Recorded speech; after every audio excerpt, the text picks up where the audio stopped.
Okay, so I'm starting off on another one of my incredibly unscientific real-world fuel economy drives. This time I'm doing it for a Honda HR-V 1.6 diesel car we sell plenty of, and for exactly the same reasons as I've done the other videos, basically, which is just try and establish what you should expect to get, as I refer to it, as the real world of driving.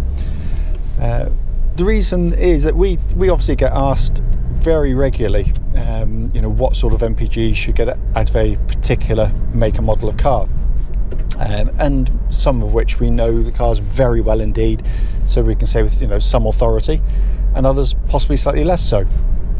And also because, much like myself, I guess, people, when they ask me, are asking for the same reason. One, they tend to take with a very large pinch of salt what the manufacturers claim you'll get, but also what the motoring press tend to claim that the cars give as well, because they tend to be sort of polar opposites of each other. The lab-based manufacturers' figures seem artificially high, and the motoring press ones seem ridiculously low, and there's a good reason for that. And again, it is slightly frustrating that the same sort of figures come out of those road tests, because what they tend to do, I always think a car should be driven by the motoring press in a manner in which most people that bought that sort of car would want to drive the vehicle. So if they're test driving the latest and greatest Ferrari, I'd expect them to absolutely hoof the thing, drive it round, have fun in it, because that's exactly the reason it was manufactured and bought. When you're looking at family-based cars, SUVs, diesels in particular, because people buy a diesel to be economical, people tend to adapt their driving to the style of car it is, but without being over the top about it.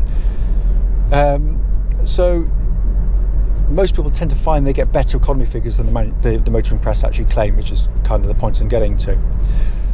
So what I'm doing today, exactly the same as the other videos, is basically breaking the car up into a few sections. So I'm not going to talk through the whole thing. I've reset the MPG to zero it. I've actually done it on this one here, not on that screen there. I think that's different. Yeah. So, and what I'm actually doing is, as I said at the start, it isn't scientific, because what I'm not going to be including, which is a fairly major one, obviously, is pure urban driving, sort of city driving, because I don't live in the city, I don't live near one, relatively anyway. So I'm splitting up into, the first section is this part here. It's B roads and a bit of A road, about 3 or 4 miles to get me to the motorway. The first part's slightly uphill. The car's started from absolutely stone cold. It's about 12-13 degrees outside, so a little bit on the chilly side, where obviously it won't be quite as efficient. Sorry, I've got the lane assist thing, I didn't indicate to go around. So slightly uphill. At the point I get to the motorway, I'll tell you what my current MPG seems to be, and then I'll be doing roughly 12-13 miles on the motorway, and then I'll be coming back down parallel to the motorway on a main road. So I'm going to give it a really good mix. It's about 20 plus miles worth of driving.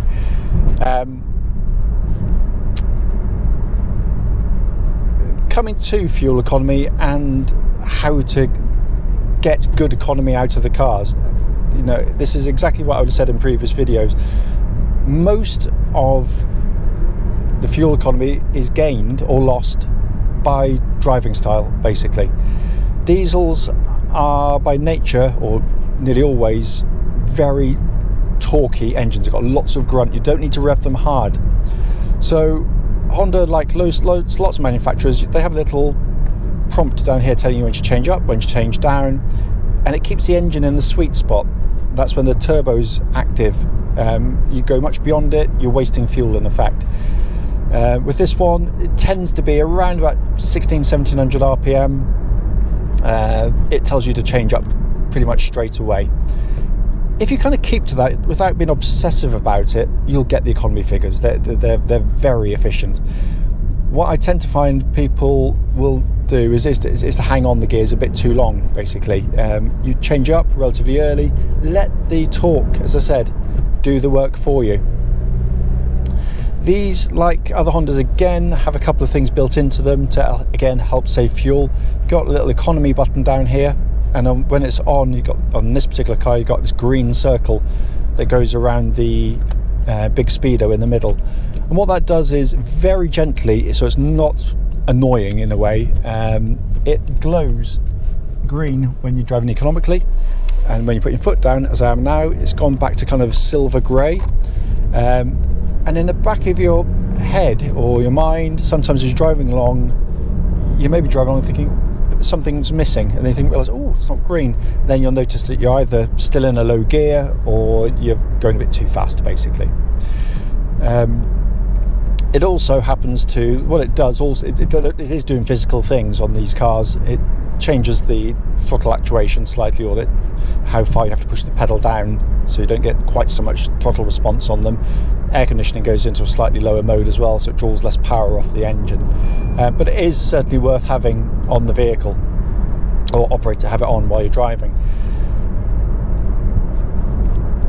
Worth pointing out, as I said again on the videos, I will be sticking to the speed limits. I won't be going above them, but that doesn't mean I'll be driving below them. I'm not here today to try and beat what Honda claim. Far from it. I'm just interested to see, just driving normally, keeping up with the flow of the traffic. I'll be driving at 70 miles an hour on the motorway, no more, because I think that has to be fair to the manufacturers. If someone says, I'm not getting 50, 60 miles to the gallon, I'm only getting 40, but they're driving at, higher motorway speed, shall we say, well, that's not the fault of the manufacturer, quite clearly. They build their cars around sort of the laws of the land, if you like. I think that's only fair. But as I said, I won't be dawdling. I'll be putting my foot down, getting up to speed, and doing as much as I can to drive exactly as I would do normally. So we're not far now from the first sort of checkpoint, if you like, coming up to the motorway junction itself. And as I said, I'll turn it off and turn it back on again at the end of the trip up the motorway. Currently I am averaging 57.9 miles per gallon, and by the way, I don't actually know, and it's terrible because we've been selling many Hondas, I don't actually know what the Honda claim for these cars. I know they're amazingly efficient because it's the same engine that's in the Civic, so I get very high economy out of those, but as I said, I will update a little bit later in the video.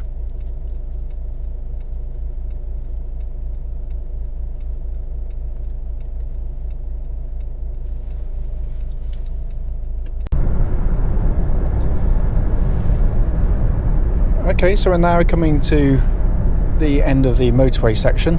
So it is roughly 11 miles. Current average is 61 miles per gallon, so obviously it's gone up slightly. Weather conditions are quite good today, although it's slightly wet on the roads, so I suppose one balances out the other, or counteracts the other. Typical section of motorway, a little bit of up and down, pretty flat, so it should be fairly representative of what you should get. So what I'm going to do now, as I said, I'm going to be going back down parallel to this down the A38, and I'll give you a final check before we go off the A38 back to where we started from.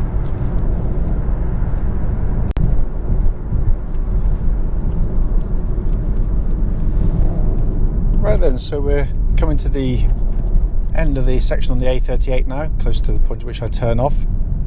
I didn't realise there's going to be quite so much roadworks, but I suppose that's all part and parcel of it, really. MPG's now risen, as you'd expect. It's now up to 64.5 miles per gallon. The traffic's been relatively heavy, actually, a bit stop-start. But as I said, I think it's a fairly good representation of what you'd expect to get on a main road.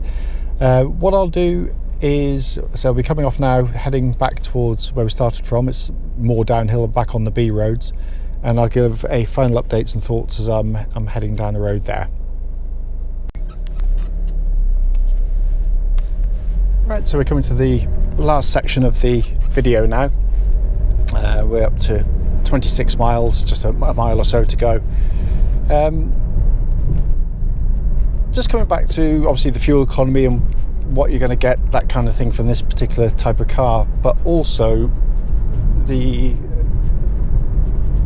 regularly sort of uttered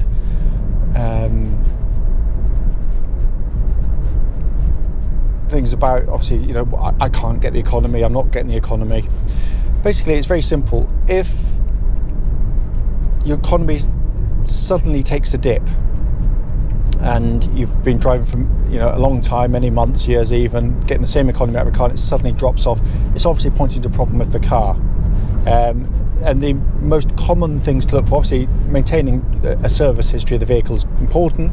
Make sure it's regularly serviced. Most importantly is keep the air filters obviously clean on the car, because obviously, you know, the car's got to breathe to combust efficiently. So look at that first of all. The other thing to look at, and I always recommend, do it after a fairly long drive, or but very carefully, don't burn yourself. Just go round the wheels of the car one by one, put your hand towards the centre, place your hand on them. If they feel warm or hot, then it basically means you've got a brake dragging, and you probably just need to have it lubricated or attended to. It's normally something very simple indeed. If you're new to a diesel, it may be you have to look at yourself first and foremost. Nearly always the case, because if you've been used to petrol cars, you will almost certainly be driving in a gear too low. You've got to trust the torque of the engine. So look at yourself first and foremost, smooth out your driving, look ahead. Every time you hit the brake pedal on a car, you're wasting the energy that got you there in the first place. So if you can see traffic in the distance, don't leave it to the last second, slam the anchors on, and then got to accelerate hard to go again. Try and just back off, smooth applications of throttle, make a huge difference. As I said, it's completely unscientific, but I have now reached, well, virtually 64.9 miles per gallon over 27.5 miles. As I said, there's no science to this. It's only for a bit of fun, but you know, maybe helpful to some people.